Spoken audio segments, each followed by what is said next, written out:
मी मुख्यमंत्री झालो ही संविधानाची ताकद, राजकारण व्यवसाय नाही ते माझं मिशन. नागपुरात जेनझींसोबतच्या संवादामध्ये मुख्यमंत्री फडणवीसांनी उलगडला राजकीय प्रवास. उपमुख्यमंत्री शिंदेंकडून चाकण एमआयडीसीमधील रस्ते कामांचा आढावा. चाकण ते तळेगाव महामार्गाची पाहणी.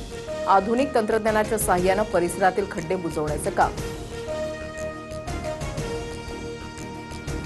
जरांगेंची लढाई आमच्या विरुद्ध नाही, शासनाविरोधात. त्यावर सरकार निर्णय घेईल. जात पडताळणीमध्ये चुका असतील तर त्यावर आम्ही लढतोय. मंत्री छगन भुजबळांकडून स्पष्ट.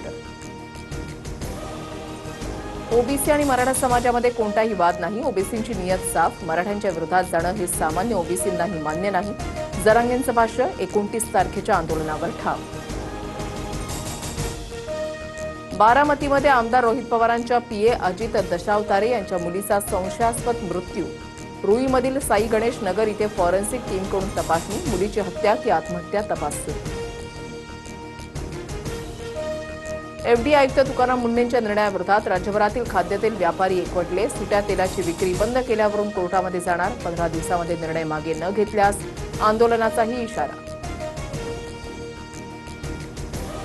प्युअर तेल काढण्याचा आमचा पारंपरिक व्यवसाय. समाजानं कधीही भेसळयुक्त तेल विकलेलं नाही. सुट्या तेलावरील बंदीनंतर बावनकुळेंसमोर वडेट्टीवारांकडून नाराजी व्यक्त. तर याबाबत मुख्यमंत्र्यांशी बोलणार. मंत्रिमंडळ बैठकीमध्ये विषय मांडणार. बावनकुळेंचं आश्वासन. मुंबईतील 17 मैदानं कमर्शियल केलीत. जोपर्यंत मोकळी मैदानं भूखंड परत मिळवत नाही तोपर्यंत लढा सुरूच ठेवणार. तिरंगा आंदोलनातून आदित्य ठाकरेंचा प्रशासनावर निशाणा. मैदानाचं प्रकरण कोर्टात, पण आदित्य ठाकरेंची नौटंकी सुरू. मुंबईतील गिळंकृत केलेल्या भूखंडांचा हिशोब द्या. जनतेनं तुमचा फुटबॉल केला, मात्र आम्ही मैदान सुरक्षित ठेवणार. नवनाथ बन यांचं प्रत्युत्तर. साखरेची साठेबाजी रोखण्यासाठी सरकारचं मोठं पाऊल. व्यापाऱ्यांना केवळ 15 दिवसांचा साठा ठेवण्याची परवानगी. मिठाई विक्रेते ते बेकर्ससाठी नवीन नियमावली जारी.